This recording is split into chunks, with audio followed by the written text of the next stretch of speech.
Tour Guides. I'm Carrie. I'm Catherine. And I'm Bree. It is our Thanksgiving episode. And tonight we are taking you and your loved ones on a tour of New Orleans. New Orleans. NOLA, as I will lovingly call it later. I will multiple times throughout because I'm lazy. Right. Well, I don't know the correct way to say it. I've heard it multiple ways. It's like Louisville and Louisville. Yeah. But I feel like since I'm not from there, am I allowed to say it the right way? Well, I mean, if it's Louisville, then I'm telling you it's Louisville. Yes. Kentucky. I know that, but like, am I allowed to call it that? Right. As someone who's not from there. That's the question. So if you're from New Orleans, please tell us how you say your city's name. I think I just say New Orleans. Yeah, that's what I'm going with. Anyway, I've never been there. I've driven through Louisiana to go other places, but I've never stopped in New Orleans. Also, Catherine, your mic is muted. Did you guys miss my turkey sound? They may have gotten it on I was mine. gonna say, I'm pretty sure we can always pick you up, Catherine. Oh, yes. Also, my I voice think- carries. Your mic is pointed the other direction. Beautiful. Right there. Well, Right there. I will intermittently add turkey sounds since you may have missed it before. I've been to New Orleans, I think a couple times, but not recently. I have a lot of students whose families were affected by Hurricane Katrina who moved to our area. We have a very large influx of New Orleans natives, so I know about their culture a little bit through them. And I've been, but I was younger and I couldn't drink, and so I feel like I need to go and experience it again. Yes, we all need to go and Yeah. experience it again. That's the plan. Once COVID lifts. Yeah. I have Fucking never been, COVID. so. Yeah. Anyway, to bring you the flavors of New Orleans, we're gonna start out tonight with a classic combination. It's our drink tonight. It's a Girl Scout thin mint in a glass. It's Junior Mints at the movies. It's mint chocolate chip ice cream on a summer day. Peppermint patties. Tonight, we are drinking the Grasshopper. My first ever alcoholic shake was a Grasshopper at Alamo Draft House. Zach and I were on a date. Thanks, babe. He also admitted tonight that was his go-to, like, pickup shot for girls. I was like, wait a minute.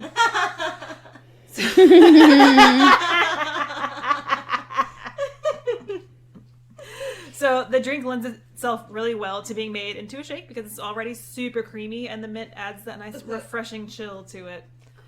Creamy. I don't know why, that just made me gay. So the Grasshopper is credited to Philibert Goucher, or Guichet. It's gooch.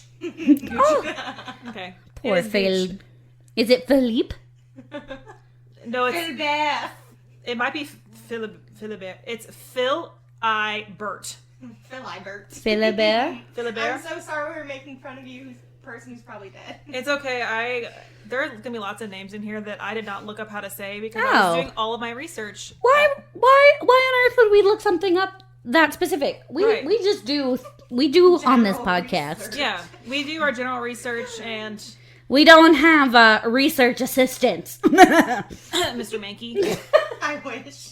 we're calling you out because we love you, not because we're salty. Oh yeah, we're Because just I jealous. saw your Instagram today, and I was like, guys, look at this. Can we do this, please? Yeah. Slash, We're can we just not we're die? just jealous. Anyway, of so you. Philibert Guichet, however you say it. Sorry, Philibert.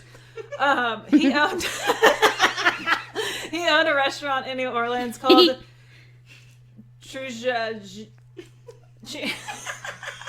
Guys, we're not even drunk. I know. No, we're Yeah. not. It's just hard words. It is. It's spelled TUJAGUE''S. So To I need to Joyce? see it. I don't know. I can't.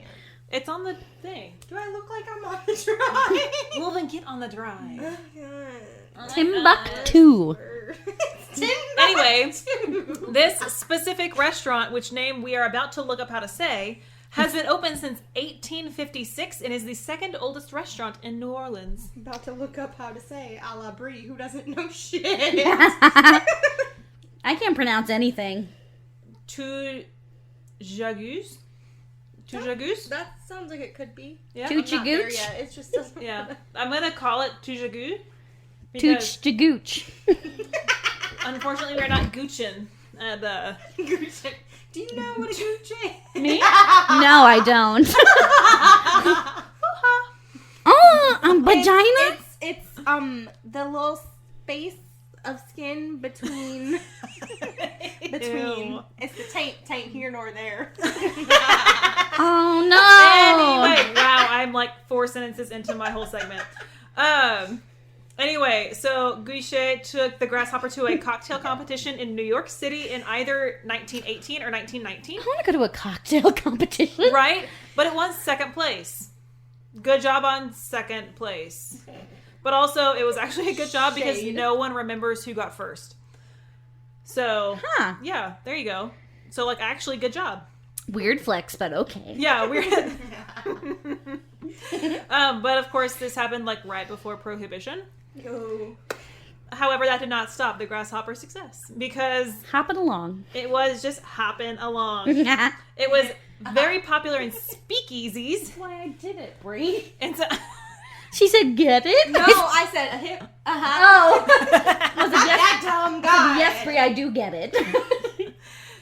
anyway, so it was very popular in speakeasies, and some say that the Tujagus, I don't remember how I said it earlier, The Chooch Magooch. wait staff would sneak the alcohol into the patron's drink, which Like that a would big be- old glass of milk. Yes, I would like some milk, please. Winky face. The drink really hit its peak in the 1970s and 80s, but it's still a delicious refreshment today. In fact, there's so many different spin-off recipes that you can try, either non-alcoholic, like cookies, cakes, ice creams, macarons, whatever your sweet tooth, or still very alcoholic with, you know, milkshakes and boozy Yum. ice cream and best. yeah, the such. And the recipe is stupid simple, which is why I chose it for this week and not a more complex one, which we might cover at a later date. Rock me like a hurricane. Thank you. So, the recipe for the Grasshopper is equal parts heavy cream, creme de cacao, and creme de menthe. You combine and shake with ice and strain into a martini glass. I did not have a martini glass for our Instagram post, so sorry, it's in a coupe glass. For shame. The Koopa Gooch. Jesus. I'm so glad I brought up the gooch thing. It's never getting I let learned a go. new word. Yeah. Or if you want to drink it like a true speakeasy patron, you can drink it out of a mug. Shaking me cans. Or you can be like me and denial that I'm drinking during the week and I don't want to tell anybody else. Also, commonly creme de menthe is green, but as we've learned in previous episodes in my poop stories, I do not tolerate dye very well in Yeah. foods and drinks, and so I did not want to have green poop tomorrow, so I went for the non-dyed version, so our grasshoppers were white versus green. An albino grasshopper, if you will. Yes. So yes, that is our Grasshopper. They were delicious. We're actually not really that drunk, even though we had very plus-sized pours. But it's... I'm a plus size girl. Don't affect me much. But yeah, so, I mean, it's a pretty mild drink. So if you're looking for something refreshing but still filling... It's kind of weird, the texture, though. Like, you have to think of it as a dessert, because it's Oh, not... absolutely. It's It's a thick drink. It's thick. She like thick. me. That's why it lends itself to a milkshake very well. Oh, yeah, milkshakes are incredible. Also, it got shaken up slightly in my bag coming over here, and so there was, like, foam on top. It was a frothy, thick cream. It was, It was nice. I liked it. Carrie Wood. I mean, there's not many drinks that I've made that I haven't liked. So. It was a Well sex done, young joke, Carrie. grasshopper. She said... PSA about me, grasshoppers are literally the only bug that I don't like, besides like biting bugs like mosquitoes. But I hate grasshoppers because once one bit me so hard, we had to rip his fangs out of my finger. That fucker. Fucker. Oh, I used to catch them and make them like barf on me, the little brown stuff. That comes Yeah. out. Yeah. They spit out like chewed Oh, up yeah. grass when they get stressed. They go, "Ugh." Oh yeah, they just like. And then I think of Hopper. willingly Okay. makes them do that? That's Well, I funny. just catch them and then they just like vomit Yeah. brown on my hand, and I was It's like, fine. Yeah, but they bite really hard. So, oh, that's why I just flick them off. I hate grasshoppers. But I like pretty much every other bug. So, I'm going to talk about food. And I literally could talk about food for 25 hours. I'm going to keep it very simple. I'm going to start by explaining the difference between Creole food and Cajun food. Very briefly. And if I'm wrong, I'm sorry, I tried.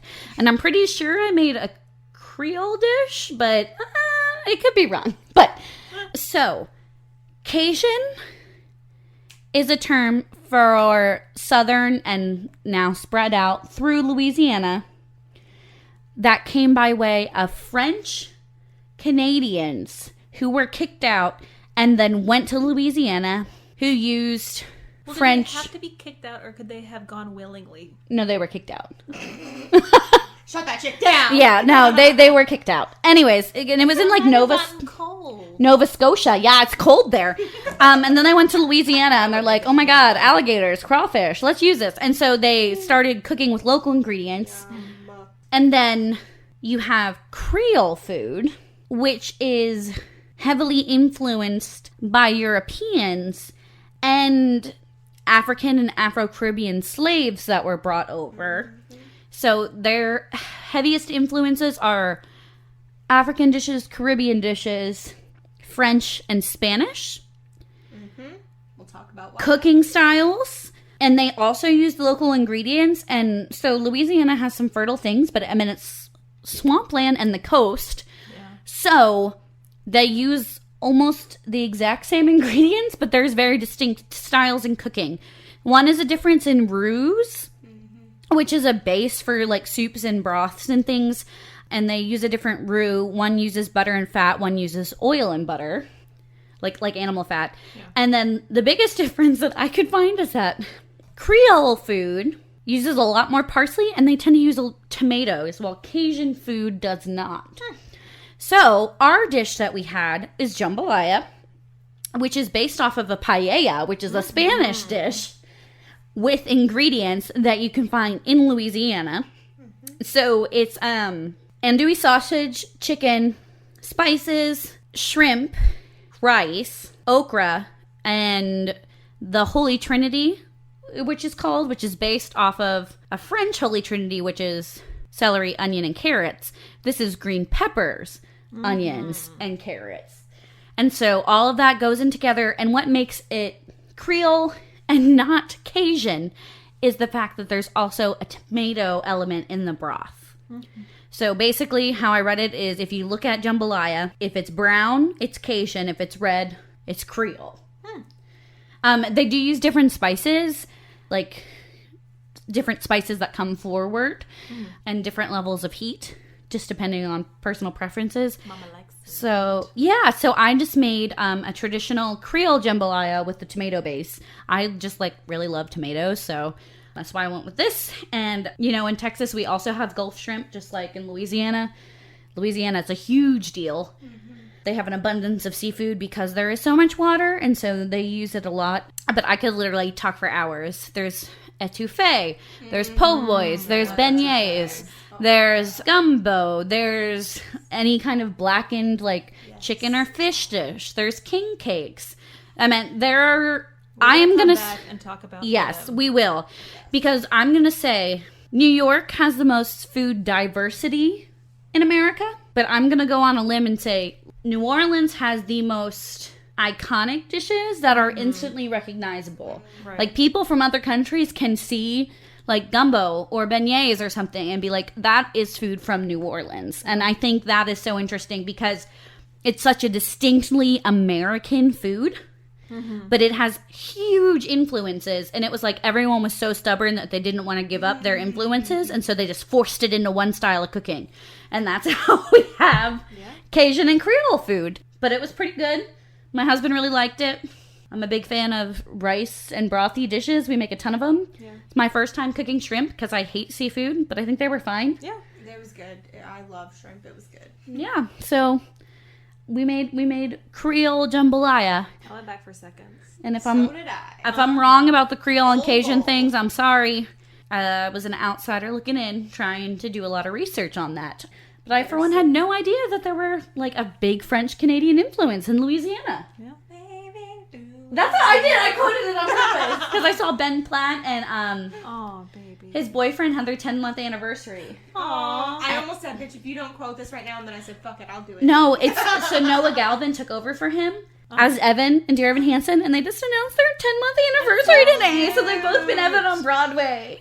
Heroes. I was showing my kids a BYU cover of You Will Be Found Ugh.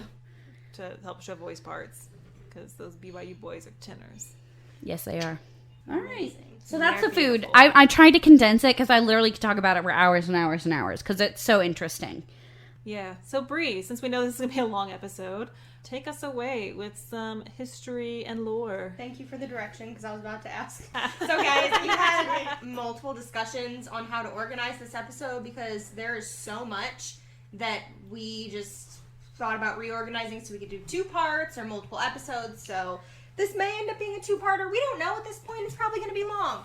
But see where we the night also takes us. said Oh, we yeah. want to come back at some point because the history and lore doesn't even touch on... Yeah, anyway. And there's So- there's so much here. We'd love to do a So Mardi much. Gras episode so I can make like a traditional king cake and we could do some of the celebratory culture because that is Yeah. 100% unique. Yes, and I want to make my aunt's gumbo because she learned it from my uncle's mom who's from Louisiana, and it's fucking amazing. And I'm down for any reason to let my tits free, so we're good. Okay, so located along the Mississippi River. Nope. I lived on this bitch. Also, did. Bree did not drink anything tonight. Bree does not like mint. I do just anyway. Okay, It's the a heavy Mississippi River, approximately 100 miles from where it opens up into the Gulf of Mexico. New Orleans has been one of Louisiana's major ports since early in the 18th century. The first people known to live in the area we now call New Orleans were the Native American peoples of the Mississippian and woodland culture. Shocking. Native What? Americans were there Americans first? right?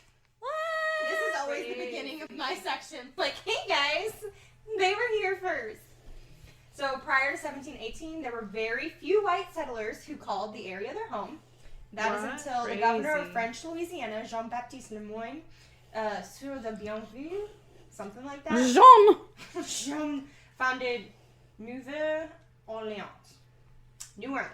So Lemoyne moved Louisiana's capital here in 1722 from, this is going to be bad, Biloxi. Whoa! It's Biloxi, I think. Okay, I was like, I don't know how to say that. Right? Mm. Yeah. I've heard that, but I thought that was in Mississippi. Biloxi? Briloxi. Boom. I don't know. That's Bird box. That's what it said, but whatever. Okay, a hurricane also destroyed the new capital city that year, which resulted in rebuilding in the grid pattern that the French Quarter is known for. And about 40 years later, we're about to pull in the Spanish influence that Catherine mentioned. No one would ever expect a Spanish Inquisition. Oh no! Louisiana was ceded to Spain when the French signed a treaty, and New Orleans became a Spanish city for around another 40 years. During this time of Spanish rule, the city adopted some of the Spanish culture, such as that which allowed people of color to be free in certain classes. However, But only if you're rich. Asterisk. on a darker note, New Orleans also fell prey to one of our common themes, fire. In the years Oh, 1788 yes. and 1794, which led to reconstruction of buildings in brick. Thank you, the lad we're learning. I'm looking at you, London of lore. Yeah, I meant New Mm, Orleans not seems more. to kind of have its like they planned ahead. They changed their ways. Good for them. I mean, like, end of the 18th century, they're like, no, we're not doing this again. We learned. London, I'm looking at you. 5 more great fucking fires. Yeah. How Shit. come every time you come around my London? Okay, Yeah, no, that's we're a not giant doing joke for that. today. In fact, there's a cathedral that was rebuilt during this time that remained. I'm just talking over you. For over 2 centuries. It was, I know it was still standing as far back as 2010. I didn't look further into it because, again, too much information.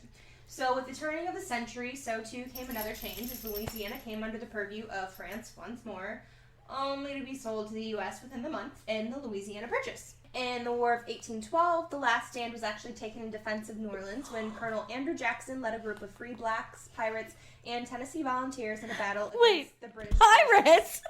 Pirates! Also, Fucking not to love interrupt pirates. you again, but Did you Nita see just that? linked Catherine's face. She just came up and did a Spider-Man kiss with me. Aww. And it was very romantic. She's probably like, your head's in the way, I can't get to Carrie. Don't give me that look, Ella. She came up and kissed me because she loves me.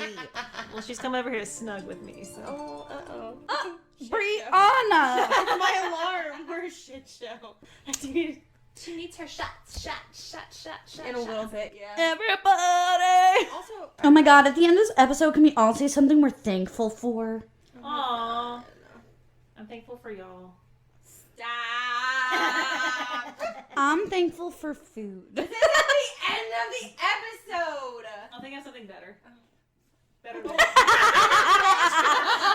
I'll think of something I'm actually thankful for, not something I'm morally obligated to say because I do a I'm podcast. thankful for corn dildos, okay? Guys, we found a corn dildo if anyone wants to send Bria a feisty present. She's single, everyone. Gonna make some popcorn. Oh my god. Oh my god. It's not actual corn, guys. Just Oh no, everywhere. it is medical grade silicone, so it's okay. But it's shaped like corn with like the divots and everything for each kernel. I mean, I wouldn't. Ew. Not Food try it. products. I mean, zucchini. As a chef, I am firmly against this. I've never done it, but I know people who have. Ew. Okay. That is not hygienic. That's why I stopped cooking with zucchini. Oh my god, I have some zucchini in my fridge and now I can never look at them again. Okay, so we're I mean, moving on to those are sad dumb. things. Or angry things. I don't know if this is my rant yet. Anyway. So I'm going to address this now, as it has been in pretty much every city we visited so far. Slavery was a major part of the city's history. Oh, yeah. It's Now, a big part of mine. My research made multiple mentions of a free black community in NOLA, but New Orleans was also still one of the U.S.'s major ports, and thousands of slaves were brought in and sold at the city's markets. We'll talk more about this later. There will be a rant, I promise. So during the Civil War, New Orleans was one of the biggest cities in the Confederacy, but within about a year, the Union troops were able to take control of the city. During the time following the war, in the second half of the 19th century, free people of color and freed slaves were included in the political process before being promptly excluded once more, thanks to quote-unquote organizations. Yeah, we've had some ups and downs. Yeah, like the KKK and the White League. Uh-huh. Despite these disgusting organizations trying to mire New Orleans in that appalling past, a past that shouldn't have been to begin with, because we shouldn't be enslaving fucking fellow human beings. And Go if you like say- the Romans, and if they Oh. conquered you, they enslaved you. It had Yeah. nothing to do with skin color. Right. And if you say some shit like, I don't consider them human beings or some shit, go fuck yourself, and I hope that does offend you. We don't want you as listeners anyway. Bye. Okay, anyway. Despite those little fucktwats, New Orleans still thrived in the 1900s. The city kept growing. They developed new technology that allowed for the drainage of some of the low-lying swampland.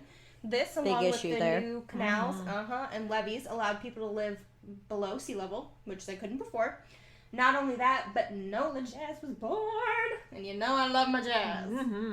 And So- like completely revolutionized music. Yes. Oh, I mean, yeah. bruh.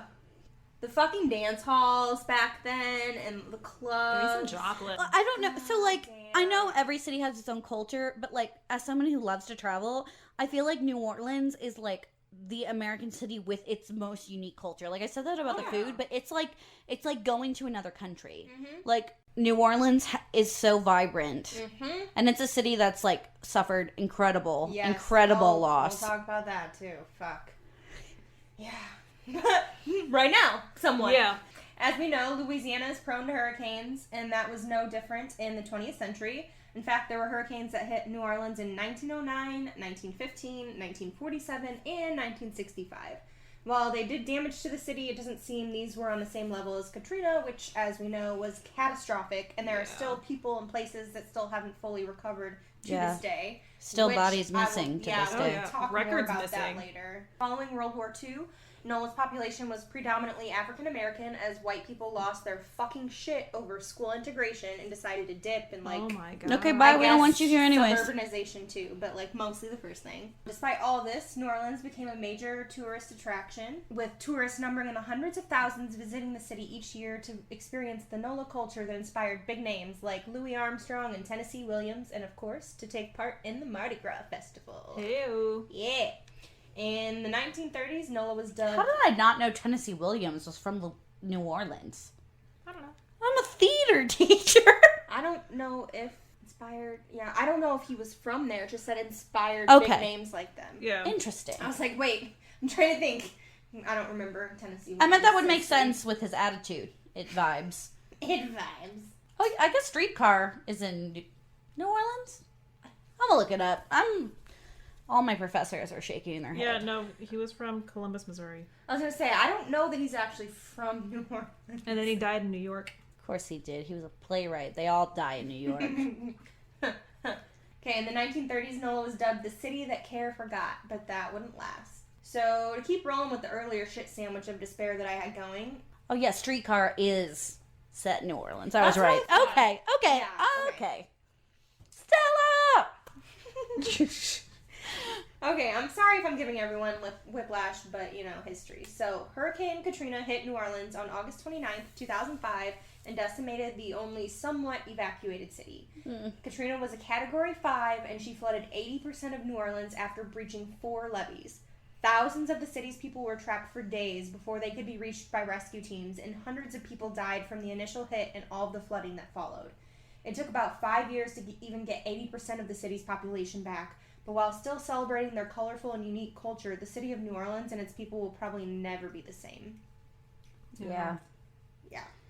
I remember because I was president of my student council at the time.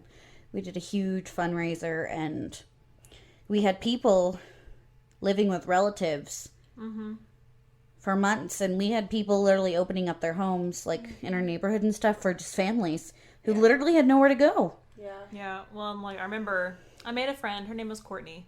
And she moved from New Orleans. And, of course, at the time I was like, oh, yeah, there was that really big storm there. And you lost everything. We're going to be friends. And she was like, okay. Because we were young. And I'm watching Nita, like, carefully climb over my leg because she's blind. I need that. But, yes, Okay. I remember her distinctly. She was my first black friend. Oh my God, Carrie. Right? North Dallas. Right? Predominantly white. Okay, so I'm going to talk about Marie Laveau, the voodoo queen, but she'll span both my history and my lore sections because while Marie Laveau was a real person, there are a lot of tales that surround her, some true, some not, and some, well, we may just never know. She's this freaky dude. She was not, in fact, a dude, dear listeners. No, but like gender neutral Non-binary term, dude. Yes, Like, I know, I was being a smartass. I almost said babe because I was thinking of she's the babe with the power. What power? Voodoos. And then I panicked and said dude. Leave me alone. Okay, Voodoo? anyway, all that, a voodoo. Voodoo! All that to say, the transition from history to lore tonight will be significantly less obvious than my usual, so here we go. First, what is voodoo? Just so you're aware, voodoo is a real religion. It's not just some fake magical practice used to draw in tourists and sell charms in gift shops. I feel like this is a somewhat common misconception, and I feel like now they're kind of addressing it a bit more, but still, people don't know. It's a religion in the African diaspora with its saints, which are referred to as Loa, and its god Bondi. To become a priest or a priestess, practitioners have to do a lot of work to earn their stripes, so to speak. And with that being said, there's also hoodoo. I've seen a couple different explanations. Some just describe it as hoodoo is like the magical practices and whatnot of voodoo. Okay. And then some say it's more like a little bit of Judaism and Catholicism, a mix of like voodoo and Afro-Caribbean religions, and a lot of like ancestor communication. So that's a little bit on voodoo. Now, to clarify for Marie Laveau. So the first one aka the Widow Paris. She was a voodooist. She was born in New Orleans. They said, multiple sources said different times, which is part of the confusion, but this one was like a fucking legit source. So let's say 1783 or 1784. That's what was listed. Okay, that's pretty close. Yeah. Yeah. She was the illegitimate daughter of Charles Laveau and Marguerite d'Arcantel, a free woman of color with, quoting, admixture of white and aboriginal Indian lineage. She married a man named Jacques Paris, and he was a Haitian. What a very French name. He was a Haitian immigrant. Yeah. Now, the confusion comes in because, first of all, she had 15 fucking kids. Not with him. But she had like 2 general... with him, I think. And then she had like a common law marriage with a guy whose name I will get to. It's like Glapion or something. But imagine popping out that many kids. My great-grandma After had the third 14. one, they just walk out. Right. That's what they say. My great-grandma had 14. Also, I recently remembered that I have twins in my family, and it skips a generation, allegedly, and I said, fuck that shit, Brooke, it's you. It's all you, boo-boo. Yeah, I'm supposed to have twins. I will put this shit on lockdown. I'm supposed to have twins. Yeah, so when you texted I'd be fine me with one or earlier, done. and you're like, don't bring a drink for me, and I was like, Bitch, you have to have why sex somewhat recently to have kids. Last I checked. You never know. Dear listeners, I have had sex, and it has been within the past year. Oh my gosh, why is everyone oversharing tonight? I'm just saying. I mean, it's not that dusty, but you have to have sex somewhat recently to have kids. Well, I didn't know if you just didn't share. And Free always shares. I didn't used to. That's the funny thing, but that's fair. I do always share now. What? I'll text you. Jesus, Catherine, if you just said what I think you said. Fuck's sake! Oh my god, okay. Oh, that bit. Okay. I thought you were saying mine. I was No! like, Jesus, Catherine. No! Yeah, okay. Okay. We're gonna move on. We cut a lot of that. I think we need to cut, like, the last 15 minutes. That's my whole section, you bitch! Okay, so we're looking at that first Marie Laveau, not her daughter. So that's the short and sweet version. I also found an article in the New York Times from June 23rd, 1881, after Marie Laveau died at the age of 98. The article is titled, The Dead Voodoo Queen, Marie Laveau's Place in the History of New Orleans, and it's pretty fucking cool. First of all, it's one of the Times' Time Machine articles, so it's a digital scan of the old newspaper, which I think That's really cool. pretty cool, Yes. because I'm a total nerd. Yeah. But it's also cool because they gave her a decent chunk of that page of the paper that day. yeah. Yeah. I mean, for an obit, as someone who occasionally morbidly reads the obits just because, Sure. it's damn impressive, and not only for the amount of page space allowed her, but also in the way they describe her and her life. Honestly, the thought, this reads like a post-mortem love letter to the Voodoo Queen, kept popping into my head, and I literally text that to Catherine and Carrie because I thought it was awesome. Anyway, so the article describes how intelligent, kind, beautiful, empathetic, clever, and so on and so forth Marie was. How she was the descendant of a slave woman on her mother's side and essentially French Louisianan royalty on her other side, and how she had the creme de la creme of New Orleans' most eligible bachelors after her at the time. The article addresses, for real, she was like an actual fucking queen. Cool. The article addresses how Marie knew everything, what had happened and what would happen. Her abilities to perceive the future were so uncanny that people started attributing them to some mystical powers. So Marie kind of went along with it when people attributed her knowing to voodooism. She even encouraged it in the beginning. It said she seemed to like the air of mystery it gave her. Her name soon became a sort of threat used to scare children and That is the kind of power I strive for. However, it was their elders who seemed to have the most to fear from Marie because she somehow always knew all of the dirty family secrets. Yes, girl. But she didn't spill the beans unless the families were cruel to those in their care or became overly arrogant and needed to be put in their place. Yes. She'd even been called to the stand to testify on multiple occasions, and she would not spill any secrets even when threatened with imprisonment. Because she's a fucking boss. Loyal. Yes. She also was an amazing, fearless healer who would go around helping the sick when there were outbreaks like yellow fever and cholera. Oh, yeah, there's really bad yellow fever outbreaks in Louisiana. Yep. And back then, like, when I say healing, like, she did, like, minor surgeries, y'all. That's cool. Yeah. So there's tons more to this article. If you're interested, check it out. It's a really interesting read, and I think the whole time machine deal is pretty cool. And I will say it can be somewhat hard to read because it's a little small. Yeah. And you technically have to have a New York Times subscription to access it. But with the time machine, but they do have a sale right now for like $1 a week. Yeah, like I saw that. $4 a month for the next year, and that's pretty fucking awesome. So anyway, Marie was said to have been a devout Catholic. It's also said that Marie married a Haitian immigrant, like I said, named Jacques Paris, who later disappeared, leaving her alone with their 2 children. She's said to have claimed he was dead. She said she knew it and took to calling herself Widow Paris, but apparently there was evidence to indicate that he had left her. As a result, sources say she became a hairdresser of the elite in New Orleans society to care for her children, which she had 2 at this point, and that this is how she established her web of sources and obtained all of her information. Oh, yeah. The salon women are the women who know everything, and the barbers know everything, too. Because the women who came to her told Marie about all of the gossip. Their lovers, their husbands. Amazing. And she also did some work as a nurse, like I said, including minor surgeries, because 1800s. And she even administered to prisoners on death row. Cool. Nice. Yeah. Following her common law marriage to Louis-Christophe Dumasny de Glapion and the birth of their 15 children, Marie apparently quit working as a hairdresser, and this is when she's supposed to have started down the path to becoming the voodoo queen. Wait, she had 15 additional children? Yeah.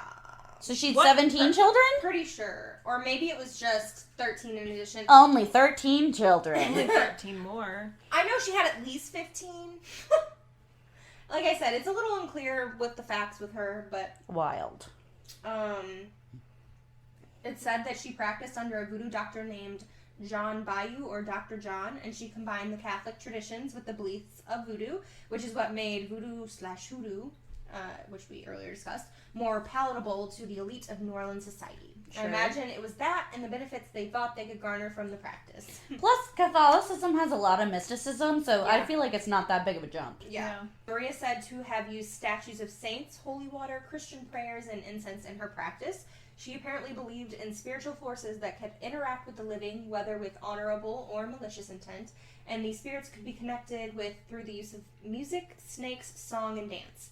Snakes is the weird one. I know. In there. I read that and I was like, one of these things is not like the other. It's me, my Slytherin soul. One of these things does not belong. By 1830, Marie became one of a number of voodoo queens, but she quickly became the voodoo queen of New Orleans. Mm-hmm. She presided over the voodoo ceremonies and rituals at Congo Square and was involved in secret meetings at Maison Blanche, the White House, for both voodoo and the intermingling of the races.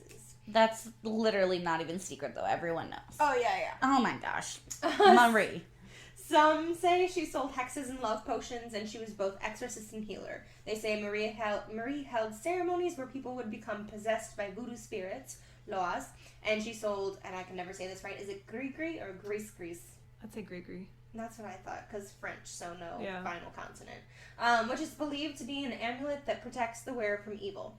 They say she was an oracle and she offered sacrifices to the spirits. Everyone sought her out for her powers to give them fortune and fame, exact revenge on their enemies, control their lovers, or help them to become pregnant.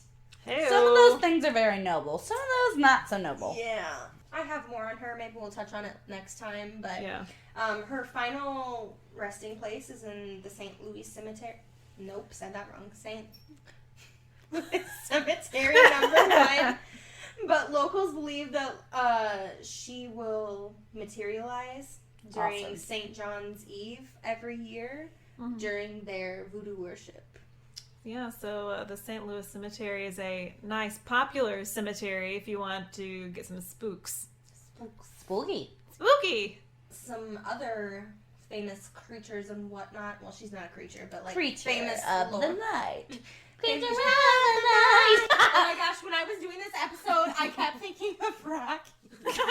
Well, she had 15 to 17 children. Apparently, she was a creature of the night. Yeah. Speaking Fertile Myrtle.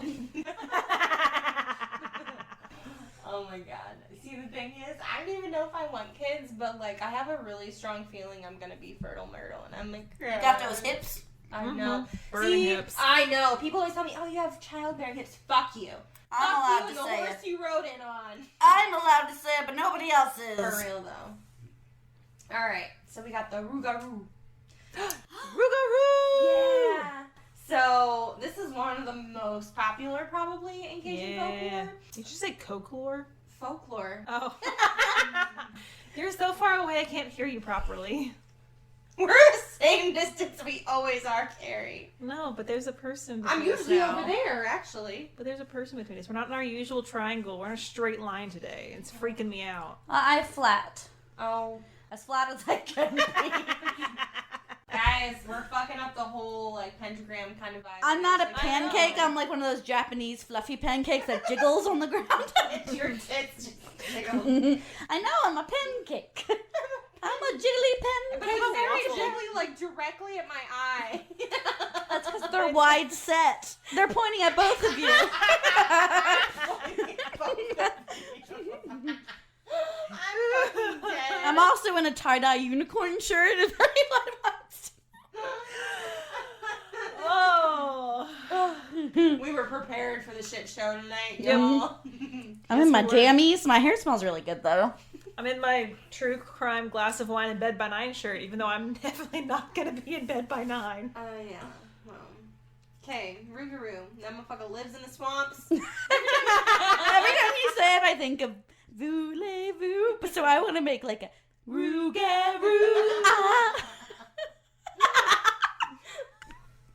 We should make an ABBA CD about Oh my god. fictional animals. We're already supposed to make a book about the fucking unicorns and knighted animals of whatnot. Yeah. But there's not that many knighted animals. I looked it up. I did some, I know, I told you this. I did some investigative research. Before you did your research, I told you this when we were recording. So sad. Well, we also have to have a cookbook / cocktail book, because I'm already, like, prepping. We have to make funny spin-off shit. Yeah. But, Well, like, maybe if we normal got take- some money at all of you listening Hey, right Catherine, now. we're not set up to receive money yet. At Anchor? I can't blame Um, them either. At Phoenix. It's us? Protein. Okay, we really need to record that sponsorship, guys. At us. We need to get our fucking shit together. We have a sponsorship to record and insert. So we they have have- to turn on our fucking money Okay. donation thing. Yeah. Actually, we have to get an LLC before we can do any of that. Whoops. That's what I ask. Yeah. Incorporate? Question mark? When you asked that, I was like, was that a typo? And she was like asking what time we were recording tonight. Oh my god. Pay us money and you'll get bloopers You'll at hear me us talk and about you. all of the sex and Catherine be super shit-faced and me be super shit-faced. See, but when I get shit-faced, I become social justice warrior. I'm that Well, we're without going being to talk shit-faced. about a lot of slavery in this episode. When I get shit-faced, I just talk about a lot of sex and cuss a lot. I always cuss a lot. But I don't know what some words mean, so you guys have to teach me. Okay, I don't even know where I was. Rougarou! Rougarou. That's where we were. That lives in the swamps and the sugar canes in southern Louisiana. The body of a human, head of a wolf, kind of like a werewolf. You know, Rougarou, kind of similar there, you know. Yeah. We've talked about Lougarou or Loup-garou before. So, stories tell us all this time. Actually, it is centuries old, though. Oral tradition. There are offshoots, obviously, because, again, oral tradition. So, cautionary tales, different Winky face. versions. And one, he hunts down Catholics who don't obey the rules of Lent. Oof, I haven't Very given anything Catholic. up in like 2 years. Like, not 2 years, that's a lie. Like 10 years, I haven't given anything up. I thought you were going to go less than 2 years. And you went significantly more. I was surprised when you started saying that. I was like, bitch, less than 2 years? What? And then you're like, No, 10 years. 1 year for Lent, I gave up carbs and I lost like 50 pounds and got really sick. I was doing it for Jesus, though. I was doing it for Jesus. Doing it for Jesus and my waistline. Okay. Forgive I me, feel Father, that. for I have sinned. I have Forgive me.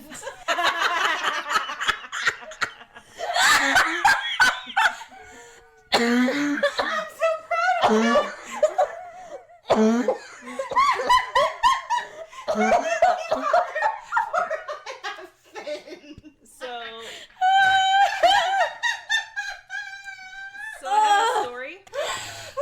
my grandfather Oh. used to tell us, and you can definitely cut this out and just like have it as a blooper as Carrie's side stories. But yeah, my grandfather used to tell this story about a man who. Sorry, this is like totally off topic, but it's gonna make sense. I promise. I just think I'm really funny. But this church needed painting. It was looking a little run down. It needed to have the exterior painted. And so this local guy was like, oh man, this would be like really, really good experience for me. You know, I need to win this bid. And so it's like, okay, well, you know what? This sounds like the one where he sort of sold his soul. No, this isn't. This isn't where he sells his soul. Did your grandpa sell his soul? Sounds like No. that one that we've talked about before, where he kind of like sold his soul No. to the devil, and it was No. like, JK, yo. In Georgia? No. No, that was in Ecuador. Right? It's been in a couple places. Yeah. What? This person Your didn't- grandpa? No, Who are we talking about? My grandpa used to tell this story. I'm shutting up. I sorry. thought your grandpa sold his soul to the devil in No. Ecuador. My I thought that's grandfather what you did were not saying. sell his soul in Ecuador. I was like, wow, that's risky. No, I'm gonna tell my sidetrack story. El diablo. Mi Anyway, corazón. so That's my heart. this man was like, oh man, I really need to win this bid so that way, you know, it'll be good for my business and it'll be good for the community because the church will get painted. And so he underbid, like didn't anticipate some of the labor costs and whatnot. And so, you know, he ended up winning because he was the lowest bid option. And well, he started crunching numbers. He's like, man, like I don't know how I'm gonna be able to make any profit on this. You know, I still have to live and I need to make some money. Well, I'm just gonna thin down the paint. And so he worked on it for a couple weeks, painted the outside. It looked beautiful. And the day that he finished it, a huge rainstorm came. And because he had thinned it, it all washed away. And then the clouds parted and he heard Jesus' voice. And it said, repaint and thin no more.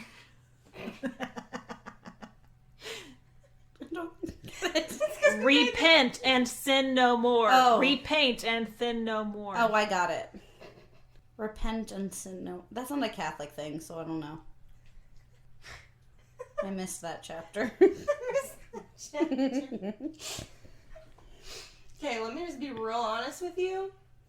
Reading the Bible for church, yeah, it didn't happen. I never made it past the Begottens, and any of you who have tried to read the Bible know that's in the beginning. This ain't an episode of Mario, motherfuckers. I don't care who the baby daddy is. This is why I thought the joke was funny and y'all don't. You heathens. I know. I've read the Bible. I've read it educationally. Yeah, I read it in college. Exactly. For my world lit class. Right? And my women in history. Like, that's when I read the Bible. I can sing all the songs. You know. My Bible's in Latin, so leave me alone.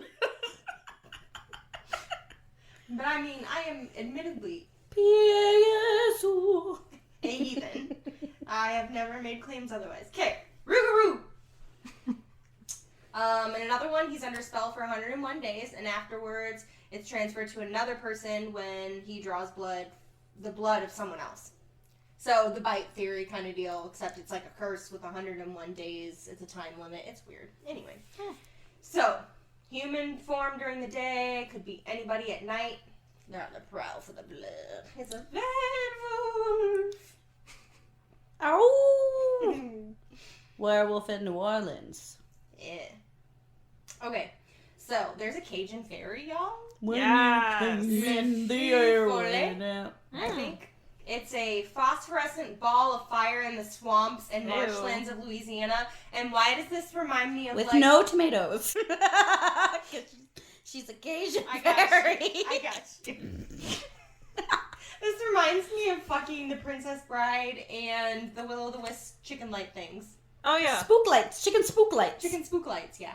So it can take on the form of a loved one. Sometimes it's the That's little- sad. Sometimes it's a little devilish Princess and the too. Frog. Oh, Evangeline! Oh. My heart. And it wants to confuse the people like a will-o'-the-wisp who follow the light until they get lost in Don't the swamps. follow the light. Until That they was a bad Gollum, but I What? tried. In the swamps.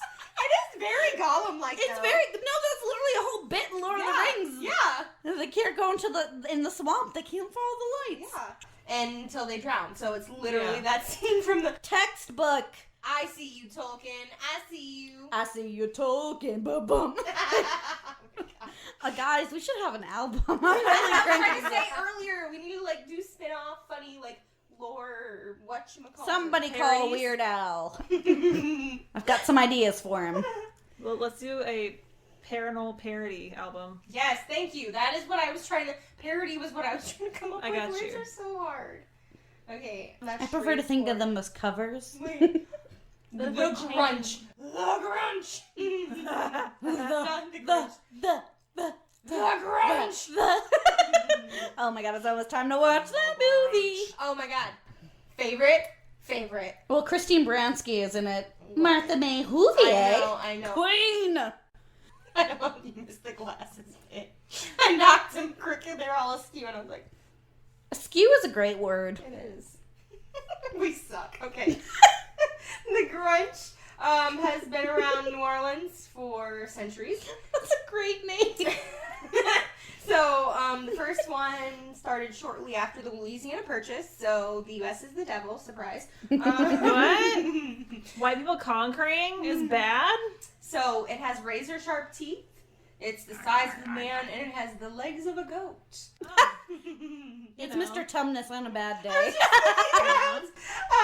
It lurks. Why you gotta lurk? Lurkin. Lurking. In the tall grass for people who park their car go parking on Grunge Road.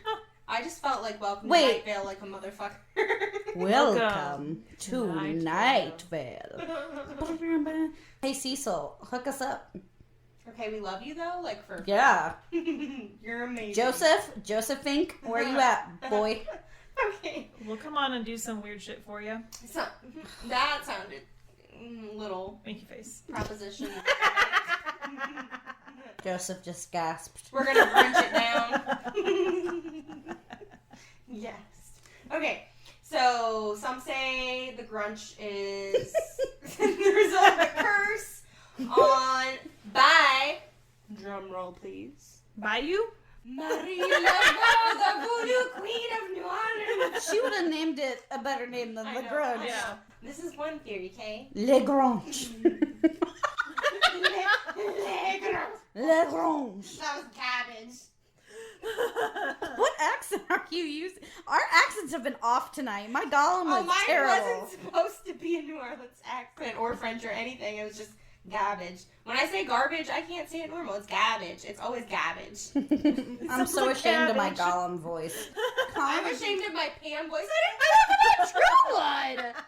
Guys, True Blood, bless. First of all, so Bon Temps and Shreveport are the main places. It's not New Orleans, but it's Louisiana, so it fucking counts. Watch it. It's amazing. There are lots of tits and fucking. Yep. Yeah. Yeah? I told them earlier my favorite line is done by none other than the amazing Pam. I think I can help you with the Pam situation here. Anyway. There's this one scene where they're on a beach and she says, I hate the beach. Fish piss and sand in your cooch. And it's glorious. But my accent earlier was not Bad. good. I usually do Pam justice, but earlier she sounded like a man. Yeah, it was. I don't even know. It was just bad. It was a real bad bad. accent. Oh, my Gollum was bad. Colin's gonna be so disappointed. Good thing he doesn't listen. Colin. Mm-hmm. At our husbands. I listen to you, sir. I know. I don't listen to him, but you do, which means he needs to listen to you. Right. This is rude. Professional courtesy. Mm-hmm. So rude. I'm gonna give Does this that mean the later. people that we listen to should be listening to us? At Wine and Crime. I was about to say, at and Wine That's and Why We Crime. Drink. At Aaron Mankey with all of your amazing podcasts. At Trace Evidence. Yes. Since I feel like they'd be At like, Serial, even though You you'd suck. probably think we're trash. I feel like the Wine and Crime gals would be on board with us. they might like us. They'd Wine be and like- Crime, do you want to pair your Minnesotan accents with our trashy, like all over the place accents? Also, bring me some home. I can speak Minnesotan with you. Yeah, I I can feel try. like I think they would vibe with us. I think they'd be okay. Oh yeah, you betcha. I let me squeeze past you right quick there. I'll owe y'all at y'all. Use guys. We've both just gag into the microphone. Okay, I think I can call it quits for now. I can cover other shit in another episode. All right. Yeah, so just be prepared because we will definitely come back to New Orleans. Hopefully, after we've all been to New Orleans together. Yeah, hopefully after COVID stops, so we can go to New Orleans together and experience the beauty. Yes, and go on ghost tours because that's what we're talking about next.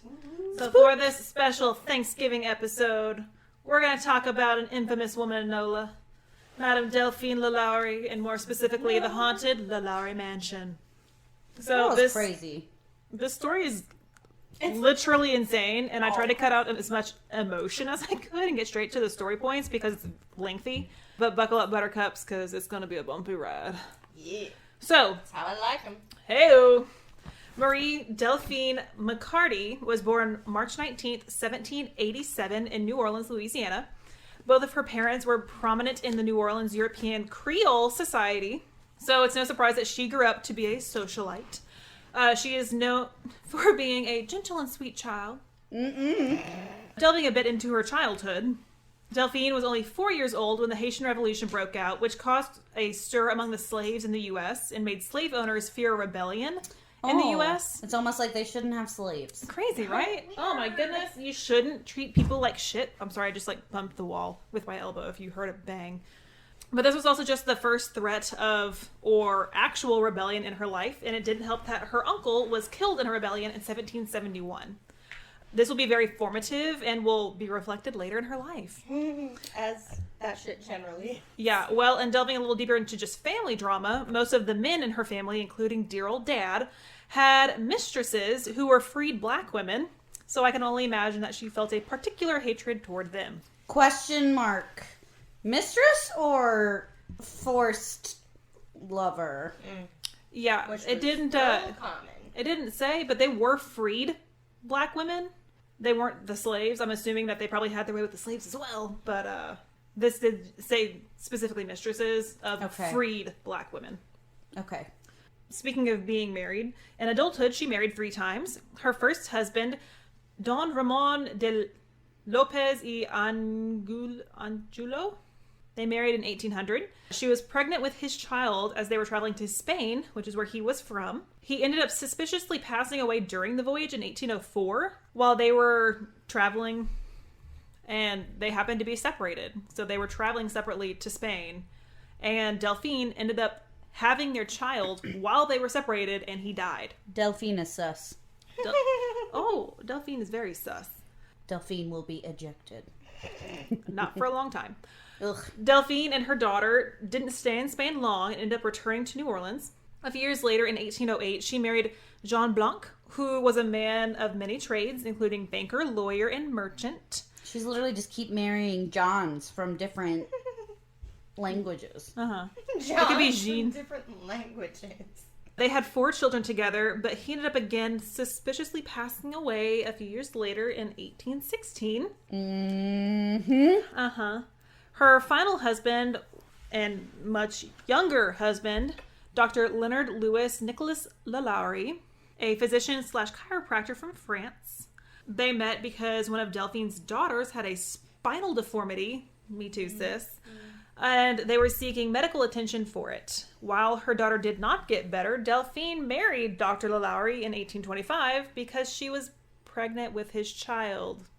Scandy. Oops, can't do that in 1825. If you do, you get sent off to a convent until you have the kid and then, act like it never happened. Well, I mean, she already had 5, so. I'm just saying. That's one more. No other one would notice. females. But her husband was also dead, so. No one would notice. Yeah, just popping another one out. It's fine. So, in 1831, they purchased their mansion at 1140 Royal Street. It was a 2-story mansion with an attached slave quarters. Only Delphine and her husband and 2 of their daughters lived at the mansion, but it was central and allowed her to continue being a central part of society. So, only a year after moving to the house, the marriage began falling apart. Neighbors could hear the couple fighting within the mansion, and it's no surprise that Delphine wanted a separation, quote, from bed and board from her husband because he, quote, treated her in such a manner as to render their living together unsupportable. So here's my thing. How fucking loud do you have to be for your neighbors to hear you fighting in a mansion? Well, I mean, it was like attached to other things. It was also like a main street. Okay. So if people were just walking by and you were screaming at each other in the front room, probably not that loud. Gotcha. I mean, obviously still yelling, but yeah. That's a lot, man. You're not married, you don't understand. Damn! Shade! That was shit at Colin, not at you. I'm just kidding. I love you, honey. I never yell at Zach. Maybe with him. Ew. Anyway, so back to this depressing story. Some say that this snap drove her to madness that resulted in the mistreatment of their slaves. Mistreatment's an understatement. Yeah. So, as mentioned before, Delphine had an upbringing where she feared uprising from the family slaves, and this led to her having a very firm hand and no remorse for how she treated their slaves. Ugh. This being said, in public, she was said to be very polite to black people and seemed to be taking care of her own slaves. But Harriet Martineau, a female British social observer, aka a female sociologist, use the proper title? Thanks. And also a key witness in a lot of what happened with Delphine, happened to be visiting the mansion and said that LaLaurie slaves were, quote, singularly haggard and wretched. Yeah. So Madame LaLaurie's mistreatment on her own property was widely spread. So naturally a lawyer came out to investigate. And of course he found no evidence of mistreatment of slaves. While there was speculation, no one really knew what was happening on the property until a fire broke out in the mansion in 1834. So a little sus. So there were several years there where, I say several, 3 whole years where they really didn't know what was going on there. Only twice did the woman ever free her slaves. Once in 1819 before they ever owned the mansion, and then once again in 1832 for reasons unknown. But the only 2 times that she ever willingly freed her slaves. There are death records of 12 slaves from the property, but their cause of death is not documented. This doesn't necessarily mean that they were killed, but it also doesn't mean that they weren't killed. Yeah. We definitely know that a cook and laundress named Bonnie and her 4 children, Juliet, Florence, Jules, and Leontine, all died on the property. Bonnie was actually sold to Madame LaLaurie from a refugee from Domingo? Saint Domingo? Yes. Gueo? Yes. Okay. That's what I thought, but it threw me off for a second. Because she was a, quote, chronic runaway. It may not have been for this reason, but Madame LaLaurie would chain Bonnie, the cook, to the stove. We'll see this again later. Harriet Martineau, that sociologist. That's socialist. Not socialist. That's what Republicans try to make liberals out to be. It's fine. No, sociologist. She studies social practices. That one. Was witness to several atrocities on site, including one of the slave girls, believed to be about 8 years old, falling to her death from the roof of the mansion, trying to escape the wrath and whip of Madame LaLaurie. The girl's body was buried on site. Baby girl, she's just a baby. She was. Another incident was that of a slave girl named Leah. There were a couple different spellings of this, but I'm going to call her Leah. It could be Leia, or we're going to go with Leah. Who was 12 years old at the time, who was charged with brushing Madame LaLaurie's hair. Leah hit a snag in Delphine's hair, which caused the woman to chase the poor girl with a whip. It was this incident where she was finally caught and charged with illegal cruelty and had to give up 9 of her slaves. Out of? It didn't say. However, of course, she found a roundabout way to buy every single one of them back. Yeah. So as mentioned earlier, on April 10th, 1834, a fire broke out in the kitchen of the mansion. When first responders arrived, Delphine refused to let them into the slave quarters, so they finally had to break in so they could do their fucking job. And once they were in, they found the 70-year-old cook once again chained to the stove. She was still alive. She claimed that she set the fire either in an attempt to raise awareness to the torture that the slaves were being put through, or as a suicide attempt because she feared being punished, specifically that she was threatened with going to the uppermost room, a room in which slaves did not come back from. In the investigation after the fire, they discovered 7 mutilated slaves at the slave quarters showing signs of torture and whippings. They ventured to the uppermost room, where they found slaves who were suspended by their necks with their limbs outstretched or bound in restrictive positions. Bodies showed signs of being whipped and emaciated. Some appeared to have been found wearing iron collars. Some of those had spikes on them to prevent the slave from moving their head or changing positions. Mm-hmm. One woman had a deep head wound and was unable to walk, probably due to blood loss. Mm. Yeah, so that's just kind of skimming the surface. We're about to delve into some fun accounts coming from the aftermath. Hope they haunted her ass. We were getting there. Once the news broke to the city about the horrifying events that occurred at the mansion, a mob formed and wreaked havoc on the mansion. They looted everything and basically picked over all of the goods and left tattered walls, broken windows. It was disheveled, to say the least. The slaves who were still alive were taken to a local jail to wait for public viewing. It's reported that about 4,000 people showed up to view the evidence left behind by Madame Lalaurie's torture. Oh, those poor people. Yeah. It's like their life can't get any worse. Oh, and now they're a spectacle. And now they're a spectacle and they're still being sold off into slavery. Right. 2 of those slaves ended up dying just a few weeks after the fire, which, after sustaining torture, yeah, you probably would just give in. Yeah. Your body just can't fight after a while. Right. Oh. So others began digging in the yard to discover remains of slaves who died on the property, one of which was the child Leah. Jeannie Delavigne wrote in a book in 1946, Ghost Stories of Old New Orleans, based upon newspaper clippings, interviews, and rumors, that said Lowry had a, quote, this is long, so bear with me, sadistic appetite that seemed never appeased until she had inflicted on one or more of her black servitors. Her slaves. Yep. Some hideous form of torture. And then after the fire, they found, quote, male slaves stark naked, chained to the walls, their eyes gouged out, with fingernails pulled off by the roots. Others had their joints skinned and festering, great holes in their buttocks where the flesh had been sliced away, and their ears hanging by shreds, their lips sewn together.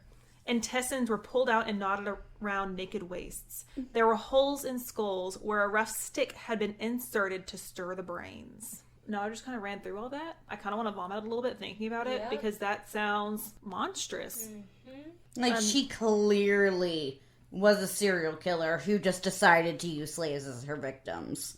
Yeah. Like, she was super, super, super messed up. Well, she was messed up, don't get me wrong, but she did not cite any sources for her book. And so these could all just be embellishments because where they were based upon the newspaper clippings and interviews, they were also based on her own speculation. And so it could have just been her wild imagination going crazy because this wasn't written until over 100 years later. Well, like I said, I was listening to a podcast about New Orleans earlier in the week, and they said that with how do you say her name? Lowry. Thank you. I didn't know which one you're talking about, the woman who wrote the book. No, Lowry. It may not have all been true. We're getting there. I still have 2/3 of my notes left. Oh, okay. Oh, we're scratching the surface right now. Yeah, so they didn't ever cite sources for these wild accusations.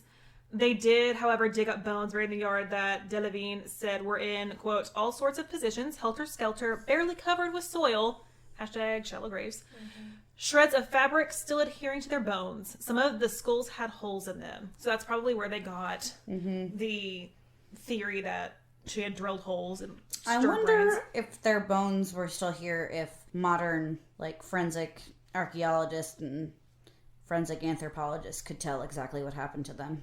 Maybe. I mean, they did that in the Paris catacombs. They can go in and look. Yeah, but I wonder if they know where those bodies are. Probably not. Now. Because it was 1830s. And they were slaves, so I bet you no one even cared. Right. So it confirmed that these were Madame Lalaury's former slaves who were killed inside the house. Naturally, this wasn't the end of the embellishments. Kalila Katarina Smith wrote in her 1998 book, Journey into Darkness, Ghosts and Vampires of New Orleans, that a, quote, victim who obviously had her arms amputated and her skin peeled off in a circular pattern, making her look like a human caterpillar, was discovered, and another found with her limbs broken and reset, quote, at odd angles, so she resembled a human crab. Yep. So they're clearly just like going crazy with this. Another allegation was that one person had their skin peeled back to expose the tissue and the muscle to the naked eye. And others were left covered in honey and left to be bitten by ants. Yeah, I've heard all of those. Yeah. So if they're true, what the fuck? If they're not true, the imagination Also, of whoever came up with this, what the fuck? Like, clearly not okay in the brain. I meant, she had a torture chamber, so Oh, well, I'm it's gonna believed that as assume- many as 100 slaves died. Yeah, while they so worked for she her. she So- was doing something horrific to them, enough that people were that scared that Right. she'd rather burn herself to death than go into that She room. didn't. We're getting there. Like, right now. So, what happened to Madame Lalaurie and her family right after the fire is a mystery to the fact that they... Oh, I was talking about the slave Oh. who would rather burn herself to death than go up to the room. Right. Well, and it could have been speculation by the slaves of like, you just don't want to go up there because who knows what happened. It's the fear of the unknown. But yeah, so Madame Lalaurie jumped ship. She got the fuck out because, yeah, you are found out to be a serial killer. You should probably go into hiding. So it's believed that they fled to Spain. That was one, just because she had her first husband's family there. That's a less common theory. What's most believed to have happened is that her ship docked in Mobile, Alabama, and they went there, That explains so much. Bama, and then went to Paris. So that's the most likely route that she took. I hope a gator got her and she never made it. Nope. We know that she ended up in Paris because while there, her son, Pauline Blanc, from her second marriage, wrote to his brother-in-law in 1842 that Delphine was seriously considering returning to New Orleans. However, relatives were able to convince her to cancel those plans. Should have let that bitch come. Yeah, what relatives are helping her? Don't help her. Well, one letter asked the duh question of, quote, do you not remember what happened there? But also, what the fuck, person? Why are you helping her? I said, I don't know, you get out. Yeah, I Be like, I'm your sister, I don't care. You murdered how many people? Right? I don't want you in my house. yeah, lost for words of letting her, whatever. Some believe that she snuck back under a false name, but that's probably unlikely because people would still probably recognize her because she was a socialite. In any case, she died in Paris, France on December 7th, 1849 at the age of 62. A copper plate was discovered in the 1930s in St. Louis Cemetery Number 1 that notates her death. There was a rumor that she died in a boar hunting accident, but there wasn't a whole lot to support that, and most people think that's just rumor. I think she could probably put up a fight with a boar. Hope she got gouged. Yeah, no one really knows what happened and how she died, but I think people just wanted some sort of big, elaborate, gruesome death, hoping that she got her comeuppance. Yeah. Yeah, so needless to say, after the mansion got looted, did not survive. The place lay in ruins until 1838. That's 4 years after the fire, when Pierre Trasteur rebuilt the structure that we see today. Since then, it has had many other uses, including a public high school, a conservatory of music, an apartment building, a refuge for young delinquents, a bar, and a furniture store, as well as a luxury apartment building. Hard nope. Hella haunted. Yeah. We'll get to kind of why it bounced around toward the end. Because they haunt 'Cause the fuck the out these ghosts. motherfuckers. Oh, we'll get there. They're like, get the fuck Can out. you imagine me trying to teach theater in that place? There's a curse. Obviously, this horrific tale inspired some folk tales. These were tellings of the events and stories by Henry Castellanos and George Washington Cable. Cable wrote his 1888 version based upon newspaper reports and Harriet Martineau's account, in addition to his own speculation, including that Madame Lalaurie allegedly died in the boar hunting accident. That's where that spawned from. Of course, that being 60 years later. Of course, Cable didn't make things easy on his readers because he has another novel named Madame Delphine, which was Delphine Lalaurie. So if you're looking into this story, Madame Delphine is not Madame Lalaurie. All right, so now that the horrific history is done, let's talk ghosts. Obviously, there are some spirits who wanted to haunt the fucking shit out of Madame Lalaurie. Yeah. It's believed that... bitch. Oh, yeah. It's believed that most of the spirits are those of slaves who died on the property. Who were killed on the property. Yeah. As with any hella haunted site, many people have reported an overwhelming feeling of negative energy at the house. Yeah, I wonder why. Yeah. About bad vibes, damn. Mm-hmm. Bad juju over there. One particular hotspot is in the slaves' quarters. Duh. Where one can hear phantom footsteps on a fairly regular basis. It's said that at night you can hear wails of agony, have doors suddenly slam, hear furniture moving on its own, and see apparition of slaves moving about. Some of these apparitions are even seen in chains. Yeah. Some say that they see apparitions of Madame Lalaurie, but most paranormal investigators believe that the remaining slave spirits have run her off. Good. Mm-hmm. And said, get the heck out of here. However, if you do want to find her, you can go to the nearby St. Louis Cemetery where she's seen worshiping. Probably a little remorseful. I don't think so. I think she was wackadoo. I mean, if I had 100 pissed off people haunting the shit out of me where I can't even live in my own damn house, I had to go live in a cemetery. She deserves it. Oh, I have no pity for her. Anyway, in the 1870s, the mansion was divided up into apartments that were occupied by dock workers and their families. And as we've learned in previous episodes, children are more susceptible to paranormal activity. So it's no surprise that the children began experiencing some of these things first. Oh.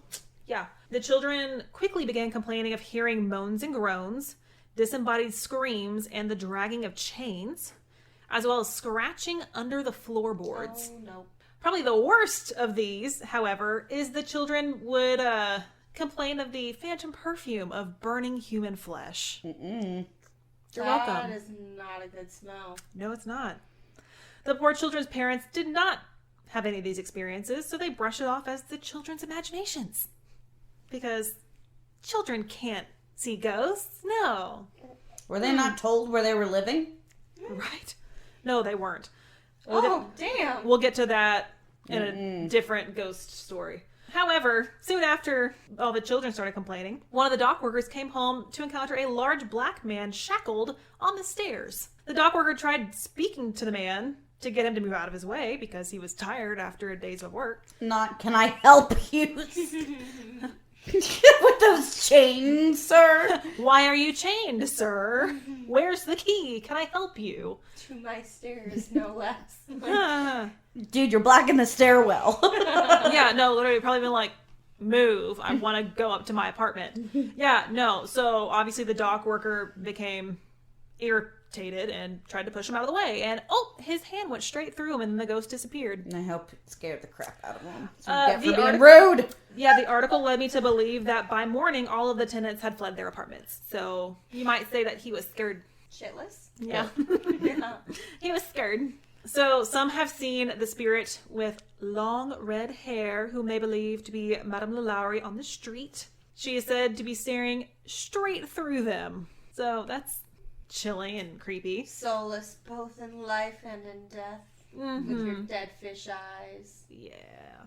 However, some of those who have stayed the night at, quote, the haunted house of New Orleans have reported seeing a similarly described figure staring at them in the middle of the night. Yeah, no. Yeah, no. Nope. Bitch, I'm a rock salt your ass. Oh, yeah. We're just gonna have, like, little salt sachets and... Amok. That'll show her. Will you miss me, like, pretend flinging salt around? As I run around with my iron crowbar. We're just gonna... Waving it through the air. We're just throwing stuff and like people walk by the door and they're like, what the fuck? What are they doing in there? I'm chanting in some language I'll get my Latin going, it's fine. with like a smudging stick. I'm like, Where's my sage? I was just thinking that. We're just going to sage the room before we go in. It's fine. All right. In 1894, the Lalaurie Mansion was still an apartment building. I think it had changed demographic. And one of the tenants was murdered in his room. Mm-mm. So the room... By a ghostie? Well, the room was ransacked, as though there had been a robbery, but all of his valuables were still there. During... Setup. It was sus. Real sus.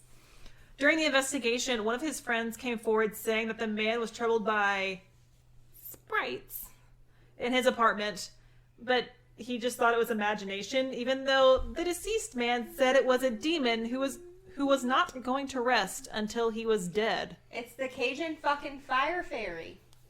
Yeah, like drove this dude insane, and then something either killed him or he killed himself. And so it's believed that his spirit also might be haunting some of this. Because it's real sus. During the brief time that LaLaurie Mansion was a school for African American girls, some paranormal activity occurred. I don't like it when stuff happens to the little girls. Oh, it's... Girls began coming to their teachers with reports of physical assaults. Not like... From each other? Well, Like, not from each other? not from each other. They would show the teachers their forearms covered with scratches and bruises. No! And when the teachers would ask, "Who did this to you?" the girls would respond, "That woman." Mm-mm. These girls were younger, like elementary school age. No! Like 6 to 8 years old. Babies! Like the age of that poor baby who fell off the roof. So, yeah, it is not out of the realm of possibility that LaLaurie's vengeful spirit was still trying to control these young girls. Because if you think about it, like if someone grabs your arm too hard and leave bruises, that's Aw. probably what I would suspect happened. They're just so little. And maybe like nails grabbing on. I don't know. Obviously, I was not there whenever it was a school for girls, so I could not tell you. But yeah, I'm thinking of like phantom grabs the arm, so like, And they try to pull away. yeah, and it bruised them that way. So yeah, that was sad. There was one instance where a medium happened to be on a ghost tour around NOLA, and she... Yo, shit up. Oh, yeah. She would sense things about various locations on the tour before the tour guide had even given their spiel about them. It was us. We had just done our research. Yeah, we just researched everything about the city before we go. I feel something. I feel a very dark energy here. I feel like it may be haunted. It may be LaLaurie. Us. When they arrived at LaLaurie's mansion, she caught her breath and whispered, "Such sadness." And she rocked on her heels. Okay, Professor Trelawney. I know, right? Oh, yeah. That's exactly what I thought of. And I was like, I can just see this. She collected herself and said, "The bricked up window, that's not where the little girl fell out of." Yeah. Yay. So if I were the tour guide, I would have been a little more than startled because the guide hadn't told the story of Leah. And I'm sure the guides see a bunch of stuff. they were like, no, you're right. The story goes that Leah fell into the courtyard. As for the bricked up window, I suspect that someone did some interior decorating, but wanted to maintain the symmetry on the outside of the home. So they're like, yeah, that's a bad place. Okay. The medium said that a weight had settled on her shoulders, but assured them that it wasn't malevolent. But it seemed to be the spirit of a little boy who liked to play pranks, and a spirit of a nervous little girl. Yeah. When asked if she felt helplessness or anger, she responded, "No, whatever happened then with LaLaurie does not visit the house any longer." I thought, oh. At least they're not in like eternal torment. Yeah. Right. Like they're just stuck there. But they're not just being still tortured sad, anymore. but Yeah. At least they're, yeah. So later on, there was an instance where a different tour group was talking across the street about the tragedies that happened at LaLaurie Mansion. And all of a sudden, the tour guide felt a tug on her shoulder bag and thought it was someone either trying to get her attention or a pickpocket, which who would try to pickpocket a tour guide with literally the entire tour watching you? You'd be surprised. Some of those fuckers are ballsy as hell. Yeah. Anyway, when she turned around to see who it was, there was no one there. So she turned back to continue telling the story of the history of LaLaurie Mansion. After a few seconds, she felt a sharp pull on the bag and turned, and again, no one was there. It's a little one. Yep, I'm thinking it's a little boy that likes to play pranks. They can't reach. They're not tall enough, so they gotta grab her bag. Yeah, they just hey, excuse me. You're Not telling it right. No, this is my story. Yeah, I know. Oh, Babies. A couple weeks after that incident, another guide was giving a tour and came around to the Lalaurie mansion. And the guy was standing under a street lamp that had burned out weeks before and was speaking of the travesty of the events that had transpired when she got to the story of Leah. And as soon as she said the name Leah, the light above them flickered on. Oh. In an experiment, she said the girl's name again, and the lights blew out. Leah said, "Oh, she said they're talking about me." She said they saw me. Oh, baby girl. Yeah. So those are our ghosties. Oh. So we still have some modern day history stuff to talk about. It's more current. So the first one is a little fun fact, a little fun nugget for you. Nicolas Cage bought this house in 2007 What? for $3.45 million. That's not as expensive as I thought it would be. So I looked up estimates on what it would be right now, and it's only like $700,000. I was gonna say I'm actually pretty surprised that it was that much because Yeah, I mean he overpaid. Which Well, I would just assume someone would make it into like a museum. I mean, yeah, it would make sense. it would make sense. Let's buy it. And I was gonna turn it into say a we can museum. do it. Nick, They're not. Oh well, hang reach on. out to me. Come down. Hang on. So he allegedly tried to write a horror novel there, but got severe writer's block and had to foreclose on it in 2009. There's a lot. Nicolas there. Cage foreclosed on it? Yep. Nick, And National so- Treasure money isn't lasting you this long? And so it was sold at auction for $2.3 million. Some blame Lost his the ass curse on it. of the property as the reason why Nicolas Cage's career tanked. I think there are some other reasons. That's why. Like I said, there's so much there, and I'm just gonna leave it. Yeah. However, we don't have to blame Nicolas Cage for all of his problems steal the because Declaration according of to the national records, no one has been able to stay in that house for more than 5 years. Challenge fucking accepted. I've never bitches. lived in a house for more than 5 years ever. That's true. Well, I did when I was little. Ever. I guess. Never. Not once. Yeah. Well, as I said, I looked it up earlier. The last time the house was sold was in 2010. And everything I could see, it was from some big Texas oil tycoon who doesn't actually live there. He just owns the property. Yeah, So, they do that. yeah. But yeah, it sold for $2.9 million the last time. But it's currently valued at $700,000. So they did not make well on that investment. Sorry, dude. Since this is such a startling story of the dark side, dark story. You had our tagline in there and everything. There was opportunity, and you fucking tanked it. It's been a stressful week. Talking hard. Talking is hard. All right, let's I try couldn't this even say again. Mississippi River. Tomorrow's Friday the 13th. Oh fuck! Yeah, But also, yay. Yeah. Anyway. Mixed emotions. Since this is such a startling story of the dark side, Madame Lalaurie has made an appearance in fiction and popular culture. American Horror Story Season 2. Yes, Delphine Lalaurie made an 3. appearance in American Horror Story Coven, played by Kathy Bates. Fun fact number 2. The filming of American Horror Story was done at the Herman Grima House on St. Louis Street because the Lalaurie mansion is believed to be cursed, thanks Nick Cage. Nick Cage is what cursed it, not all the murder. And torture. It was Nicolas Cage. So, Madame Lalaurie is mentioned in the Originals TV series in season 4, episode 6, when they were listing out violent clusters occurring around New Orleans.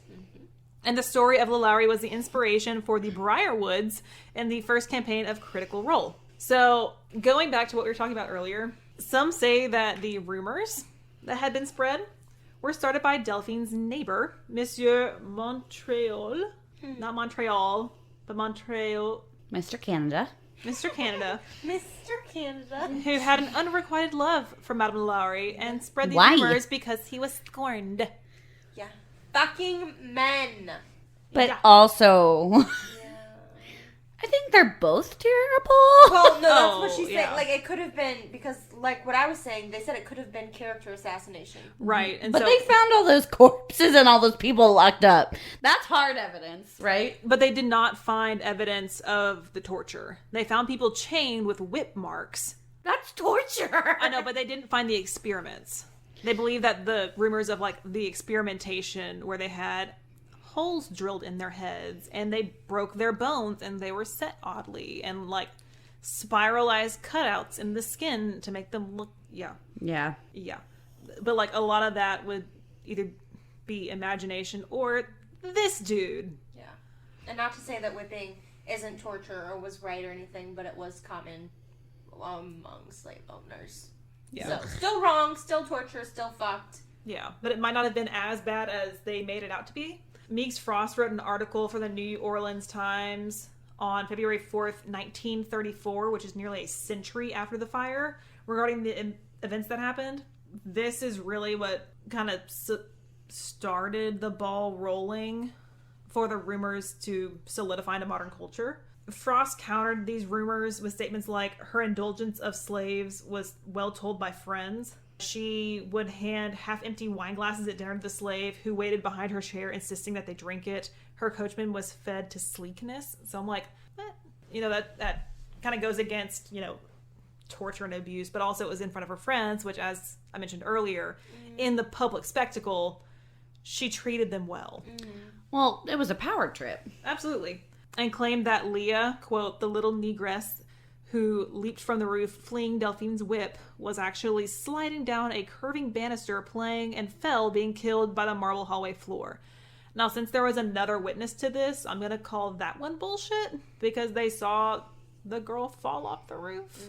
All this being said, the evidence of abuse that Madame LaLaurie put her slaves through is undeniable, but the tales of finding mutilated bodies that had been experimented on really didn't solidify until the 40s, the 1940s, not 1840s, like well over a century later. Most likely to sully her name further and demonize her. There was one newspaper, the New Orleans Bee, that reported the experiments and mutilation, but they were the only ones who did report this, and they were known to use their imagination in their articles. Yeah, like they had no sources to any of their information. You can't do that. Right. And so it's just spreading. I really want someone to find these corpses and do an investigation. That'd be very interesting. Yeah, but I mean, they were Or these skeletons now. They were dug up with the mob, and who knows what happened to them. But yeah, don't get me wrong. There's no denying the negative energy and potential for ghost sightings, but hopefully it'll make you sleep better at night knowing that maybe these vomitous things were not happening behind closed doors. So, Delphine LaLaurie, everyone. Yeah. Side note, when we did Budapest and I was talking about Lady Bathory, Oh, yeah. I referenced that season of AHS, Uh-huh. and it was for LaLaurie. Yeah. Well, although Lady Bathory, they may have, like, combined in AHS for the both of them, because they both tortured and murdered and did the fucked up things. Yeah. But, yeah, it was in reference to her. Yeah. Just correcting that. All right. So, some true crime. So, I'm going to do an oldie but a goodie today. I do like unsolved cases. And so, I'm going to do a brief overview of the Axemen of New Orleans. We're all about AHS season 3. Yes, we are. Yeah. So, the Axemen of New Orleans was a serial killer in 1918 to 1919. So, not as old as LaLaurie, but pretty old. And basically, there was a huge public panic about the Axeman. And what made him so, like, freaky is that he would use axes found in the home of the people that he killed. So people felt extremely unsafe, and he also taunted them through the press with a letter that I will give you some glorious tidbits from in just a little bit. Some people say that the murders started in 1911, but that they're not necessarily connected. They think that another person was involved in that one who just happened to use an axe as their weapon. But that they're two different things because they kind of had different, like, motive. I mean, we don't know who did it, so we don't know the exact motive, but it looks like a different motive. So he's never identified. Murders remained unsolved. And he targeted Italian Americans, which is really interesting. So they think that it could be, like, ethnically motivated. So that's really interesting. So there were 6 that were killed and 6 that were injured. So he didn't kill all of his victims, but they were so badly wounded that they couldn't tell.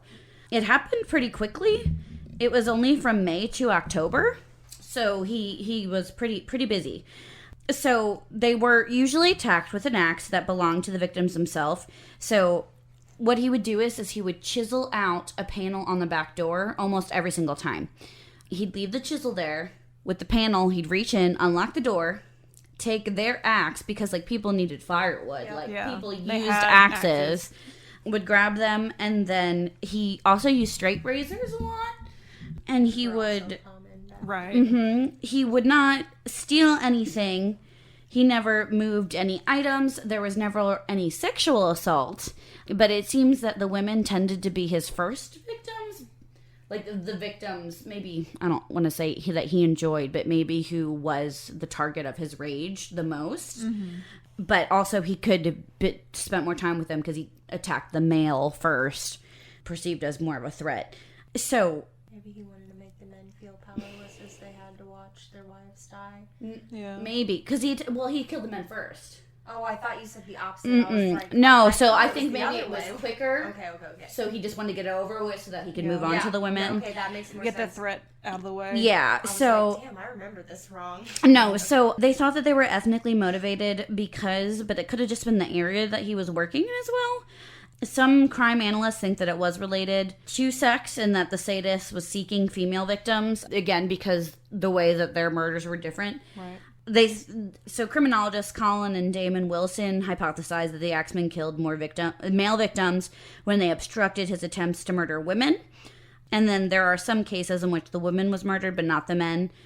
And another one is that and this will come into play later, he murdered people to promote jazz music. Yep. Which you're like, what? But I promise that will come back into play later. Yeah. Yes. So he was never caught or identified, and it just stopped. So normally... either his task was completed, or he went to jail, or he died, or became too sick to do it. So we don't know which one. It's a big city.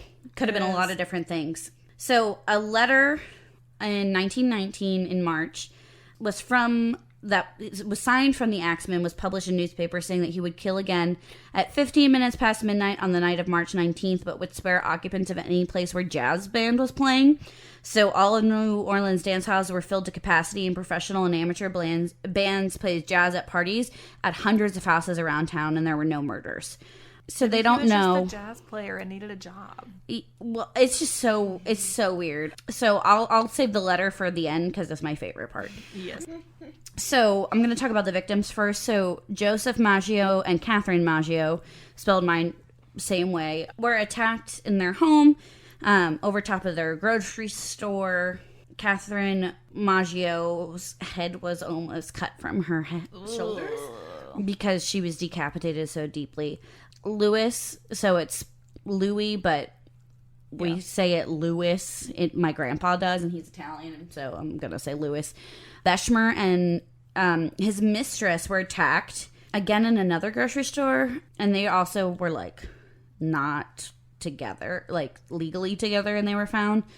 She went to the hospital and she survived, and she made a bunch of like scandalous remarks though, so no one could really take her, I don't want to say take her seriously, but we don't know if it was because she was hurt. But she said there was like spying involved. There was a whole bunch of stories. They don't know if it was. She scandalized. Yeah, we don't know if it was because she was enjoying the attention, or if maybe she had some brain damage, or you know, we don't really know. Anna Schneider, Joseph Romano, Charles Cortamigila, and Rosie and Mary, and they're the saddest ones. So that's what I want to talk about. So Mary was just 2 years old, and she was killed while sleeping in her mother's arms with a single blow to the back of the neck. So they killed her immediately, but she died on impact, which is, I guess, the best thing. She survived. She was badly wounded by the Axeman, but she ran out still holding her daughter. Like, she held her daughter through even through the attack. And Charles also survived, and his wife blamed him for it, but it was false accusation. Yeah. They got divorced, obviously. What do you mean? You think I'm the Axeman? Well done. Accent better this time. Yeah. So Steve Boca, another grocer. So, like, I don't know if that was, like, the trendy thing for Italian Americans to do, or maybe if there was, like, a grocery component, but nothing was stolen. So I don't know. Sarah Lauman, Mike Pepitone, and, you know, some of them survived, some of them didn't. Maybe he was taking out the competition. Yeah, it's so weird. But again, no one ever talks about the fact that a lot of them had the same job. But, so, there's a lot of crime writers that speculate, and Joseph Momfrey was shot to death in LA in 1920 by the widow of Mike Pepitone. So, the widow of someone who was killed by the Axemen, she went to LA and shot this guy just in case. Just in case it was him.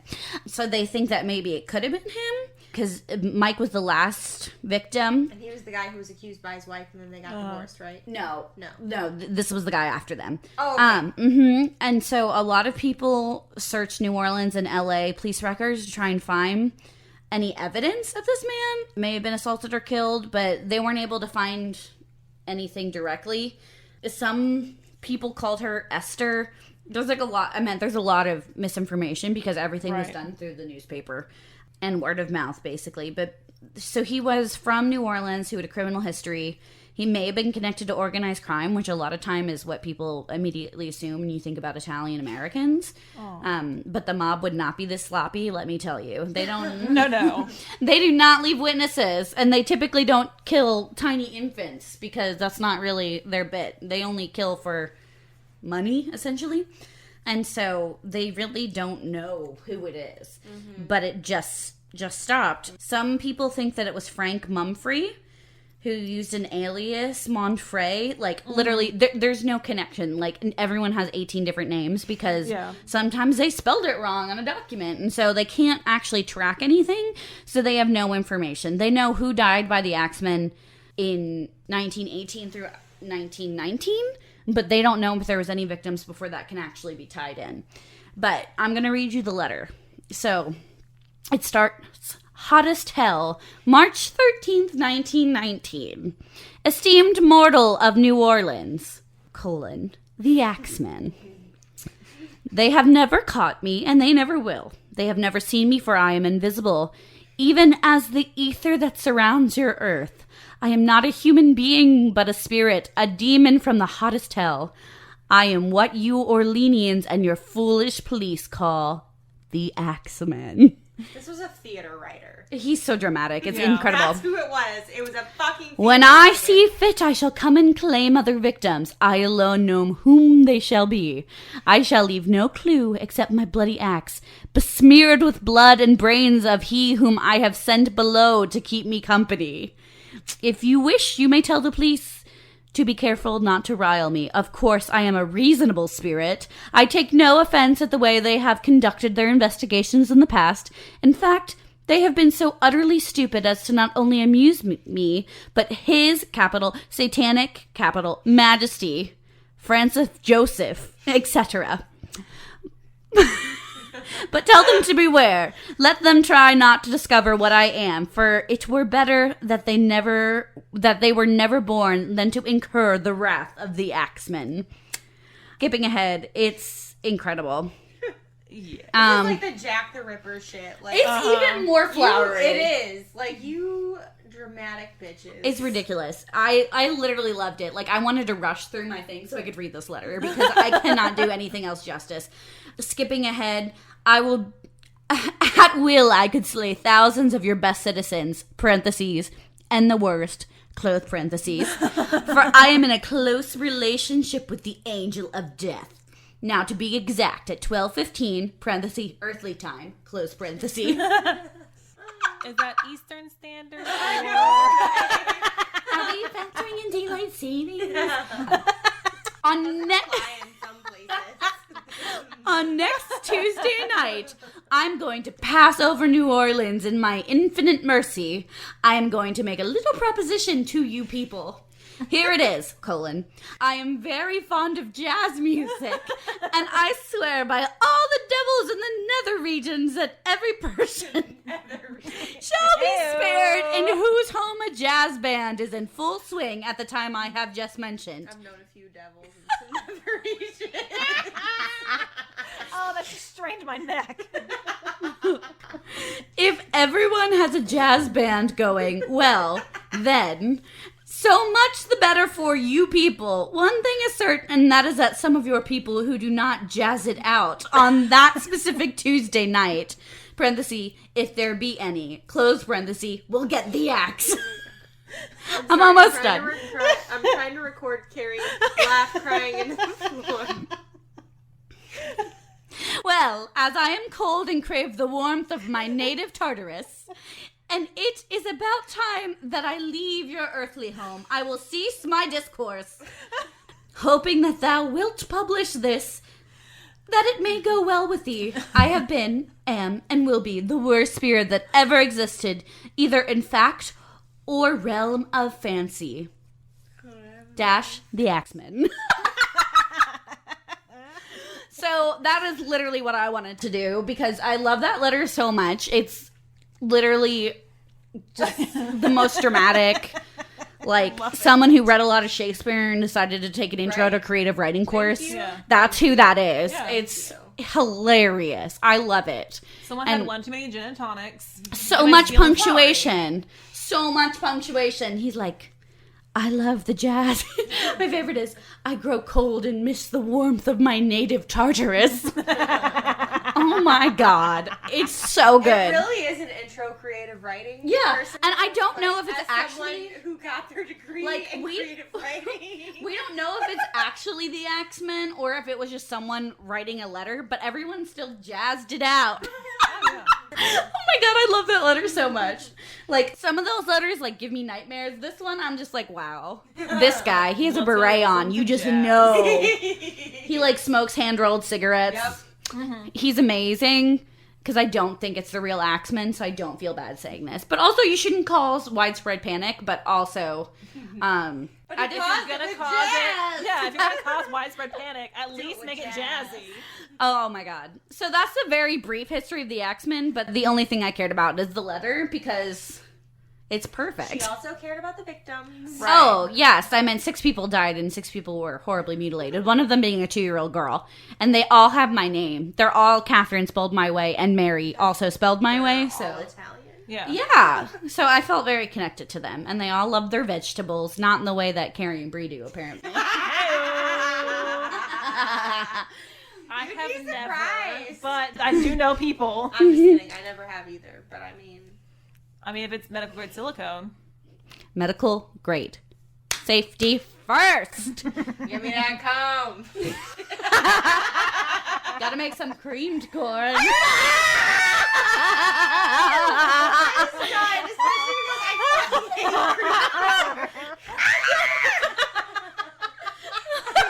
hate us so much right now. That is a bullshit fucking recording. That is bullshit. All right, Carrie, take us away. Close parentheses. Well, we hope you enjoyed your tour of New Orleans and all of our sex jokes and always the video of Carrie laughing with her face in the floor that you will soon get. Yes. Ugh. Anyway, we do genuinely hope that you enjoyed the dark side of New Orleans. Bye. Bye-bye. Ta-ta. Follow us on Instagram at Darkside Tour Guides and on Twitter at Darkside Guides.